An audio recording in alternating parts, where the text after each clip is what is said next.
Hey, what's going on, y'all? It's your boy, Chef Disaster Plate Prevention.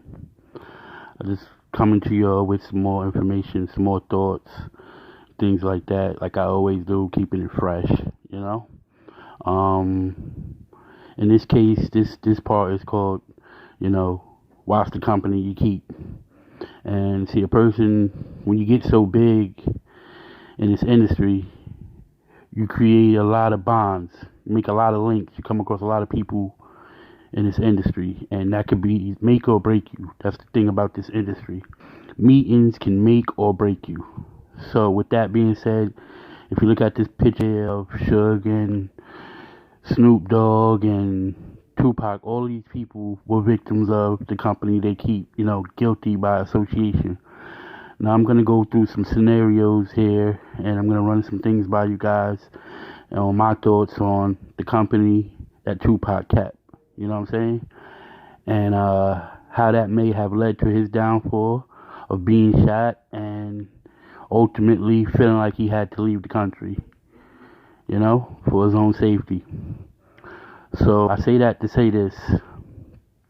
Back in the early 90s, Suge needed money to start up Death Row. And this stuff is documented. You guys can go look up. I'm not making this up out of thin air. I did my own research and found this stuff out. He took a loan from a guy who was a pretty well, in mafia terms, a made person. So he took a loan from this guy about, I think, $1.5 million. A guy named Michael Harrio and his wife, Lydia Harris. Michael and Lydia Harris. Y'all can Google that and see it for yourself. Went into partnership with these people. And him and David Kenner, his lawyer, and Suge Knight went into a partnership with Michael Harrio and his wife. And they started Godfather Entertainment. In return, Suge turns around and, stiffs this guy on his money. Him and David Kenner sets up some plan to, eliminate that part of business.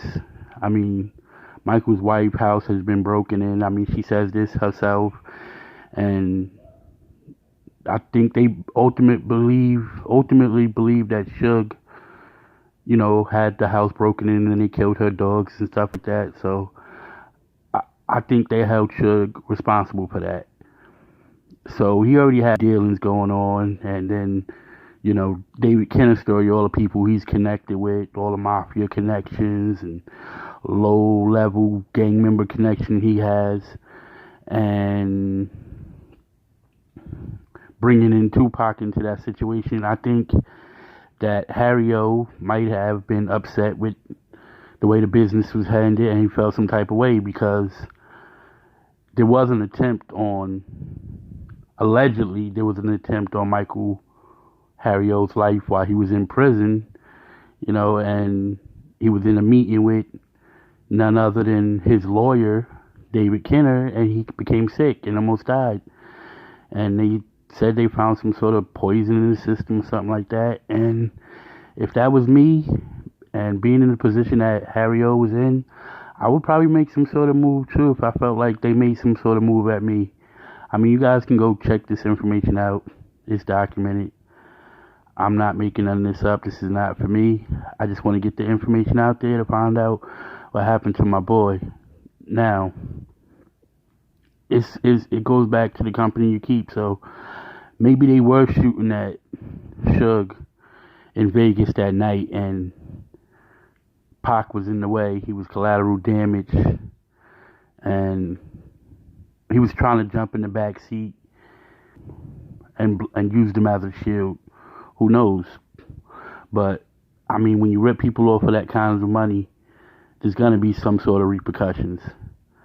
So go check out Lydia Harris's video. I think it's called "Married to the Game," and it goes real in depth on what David Kenner did and what Suge did and what part they play in, brought up of Death Row and so forth and so on. It's a really good documentary, and you guys should check it out. Again, like I said, watch the company you keep.